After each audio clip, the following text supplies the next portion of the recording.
Today we're going to talk about what is the number one mistake you are probably making with the way that you have structured the offer suite you have in your business. And I'm going to talk through also how you can fix that mistake. This mistake is something that I personally have absolutely done that I learned over the last almost 6 years. I guess we're right at 6 years of entrepreneurship, and honestly from selling over $1.5 million just in high ticket offers alone. And from structuring offers that help us to keep our clients for a really long time. We have some that we've had for going on 3 to 4 years, from having clients who ascend up through our offer suite from our entry-level offers up into our highest level. And it came up again earlier this week, or I guess last week by the time this comes out. We did offer suite audits in the High Profit Society, and this feedback was something that I gave to basically every person, and it's feedback that I give a lot, and so I thought that you guys listening might benefit from it. So in this episode, we're going to cover what this mistake is, how you can identify if you are doing it, and what you can do to fix it. You are listening to the Profit and Prosper podcast, the podcast where I'll teach you how to take home a 6-figure paycheck from your business and become a wealthy CEO without having to sacrifice your life today. The number one offer suite mistake that I see people making is that when you put different offers together in your business, you are structuring them or targeting these offers at different types of clients rather than focusing in on one client avatar. And I think just about everybody is currently doing this or has done this at some point in the past. It's really common. I think a lot of times we do it because, let's take finance, for example, or like our CFO services. I might have structured my offers and did at some point in time years ago to try to hit every business owner ever because I wanted to be able to serve business owners in all different stages of business with our offers. And so you might be thinking, okay, but don't I want to be able to serve more clients? Don't I want to, not have to say no to people? And I really truly think that this is coming from a scarcity mindset in most cases, where you're afraid that if you niche or specialize down into serving one particular type of client, that you're going to be saying no to too many people, you're going to be turning work down, and then you'll spiral. No one's going to hire you, and then your business is going to fail, right? But the reality is, every time I've done the exercise of mapping out like how many clients it would take with a high ticket offer to hit everybody's sales goals, you only really need a few, anywhere from like 5 to 10 to 20, maybe, depending on what the sales goal is. For many people, will get you to a 10, 20, 30, 50K monthly recurring revenue type of business structure. So you really don't need that many clients, keeping in mind there's 330 million people in the US and millions upon millions of businesses. Surely you can find 10 or 20 people who want what you provide.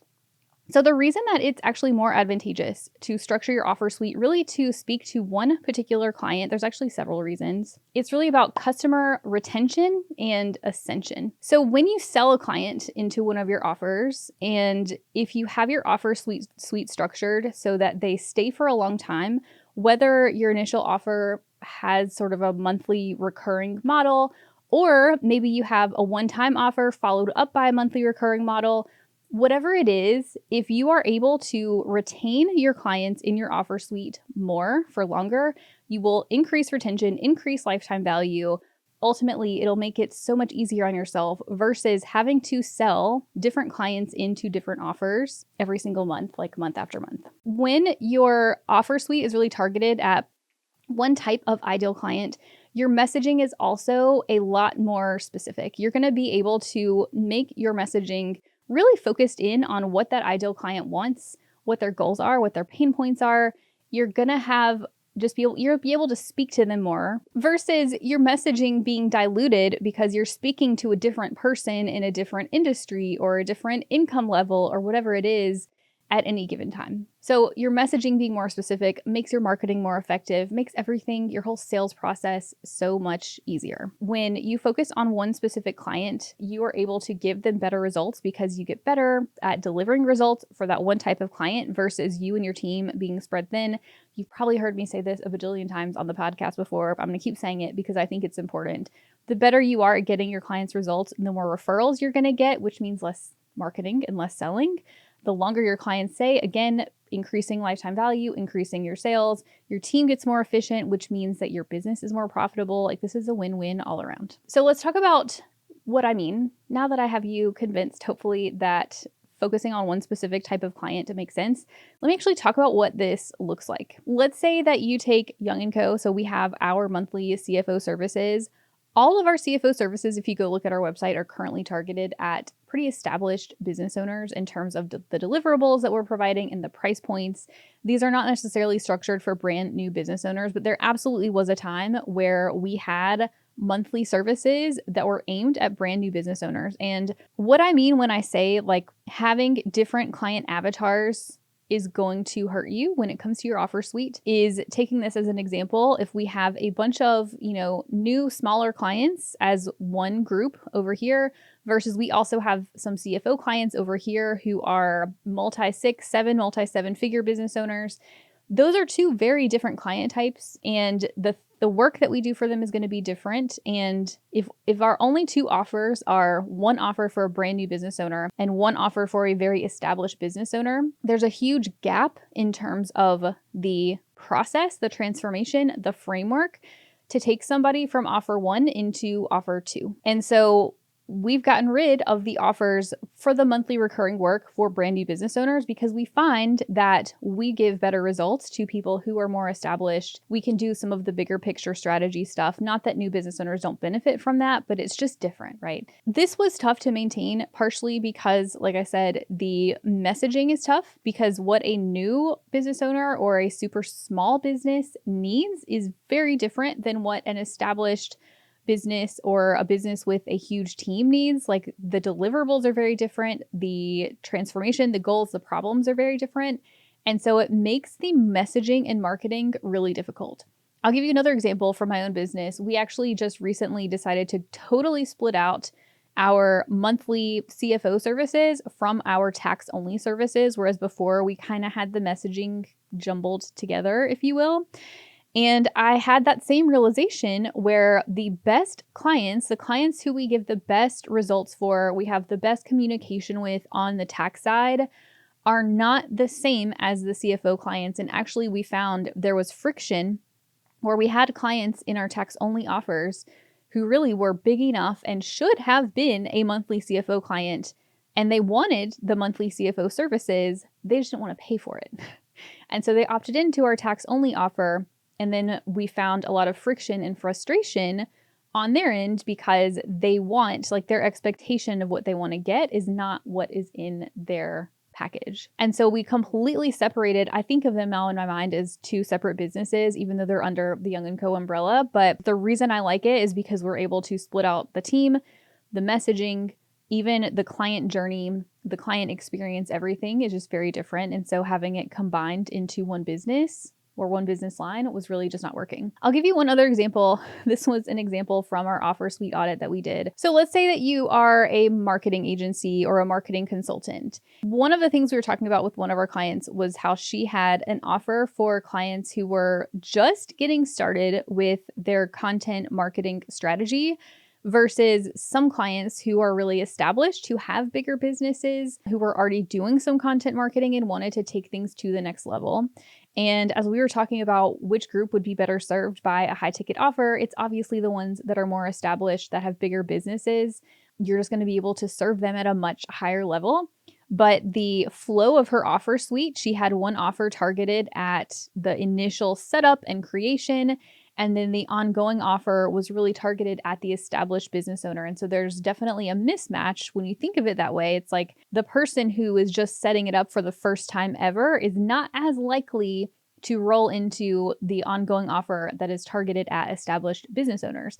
So what she ended up doing was taking her initial offer and having a lower level retainer that would serve that client who was newer, who didn't need as many deliverables, and then creating an updated one-time sort of assessment audit makeover, and then rolling that into her higher level high ticket offer targeted at established business owners. So the messaging for those journeys, for those client journeys, are very different based on what type of client she's talking to. So here's a question. Are you making this mistake in your business? The odds are high because with the number of clients that I have looked at their offers, I've looked at their pricing, I've looked at their offer suites, I think this is really common. And you don't necessarily even realize that you're doing it. Like I said, this is something that I feel really great about my offer suite now on the Young & Co side because we've been doing it for so long and we've gone through a lot of trial and error. And I don't think we're going to be switching it up anytime soon for either business line because I really like the way that it is structured. It's totally okay if you have had trial and error too, if you don't have things set up perfectly. But I do want you to recognize if you are speaking to very different types of clients in your offer suite, and if you can reevaluate your offer suite in order to provide a more cohesive client journey for one specific type of client. So look at the clients you have now, look at the offers you have now. Who's buying your offers? Like literally make a list of the last 10 clients you sold to and ask yourself, who are they? Where did they come from? All the different attributes and characteristics that they have. I want you to start comparing each of the clients that are buying each of your different offers. I want you to ask yourself, how long are they staying with you? Are they upselling from one offer into another? Or are they more one and done? And if they're one and done, you already probably know this, but it's really hard to keep starting your business over basically from scratch every month in terms of marketing and lead generation, right? So look at that. And if you're doing any of those things, if your offer suite could be improved in order to focus on one offer, here's what I want you to do. First things first, I think that especially if you're going to incorporate a high ticket offer, I think it's really helpful for you to decide on what your framework is. So when I say your framework, what I mean is thinking about that one specific client. So if we take the marketing agency, for example, what is the step-by-step framework that you take them through from where they're starting to where they're going? And, it could be doing, I'm just going to spitball, right? An initial audit assessment, developing the strategy, providing the initial deliverables, ongoing management, ongoing assessment, repeating the cycle, right? First, it's helpful to have a framework because that's the foundation of really any of your offers, right? So that's question one is, do you have that, or can you sit down and think through what do you do? Like looking at your clients who are the best clients, who are the most profitable, who are the most ideal that you really want to work with more of, think about like what is the framework that you have taken them through to get them the results that you've gotten, because that will be the most scalable, profitable thing that you can do. So once you have identified your framework, you've identified the clients that you get the best results for, then I want you to restructure your offer suite. I want to be clear, you do not have to have a whole offer suite. You can have one offer, you can sell one thing, and you can do really well with that. You can take that up to 7 figures if you want to. But I know because all of us are the entrepreneurial type, we like to have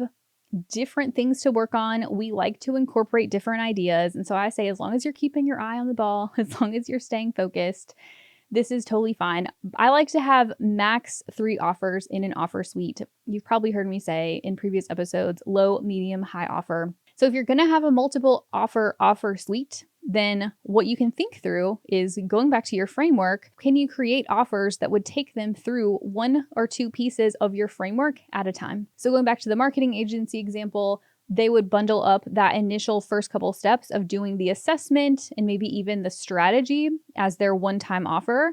And then saying, hey, if you want help in implementing the strategy in ongoing assessment, that's what offer number 2 is for. And so they're sort of seamlessly going from like one offer into the next. And so thinking through your client again, like what would your offer be to take them through just the first couple steps? That's one offer. What are they going to need for steps 3, 4, 5, 6, 7, right down the road?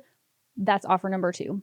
And then for offer number 3, for the high ticket offer, I like to kind of do the same thing. Maybe it's all bundled together into one. Maybe it's some sort of like super premium, super VIP, super high ticket offer that takes all of the things you're doing, all the same framework. It doesn't have to be a different framework, but it could be the same framework, just done at a much more premium, hands-on type of level. So key takeaways from this episode is number 1, focus on one client, one type of client avatar.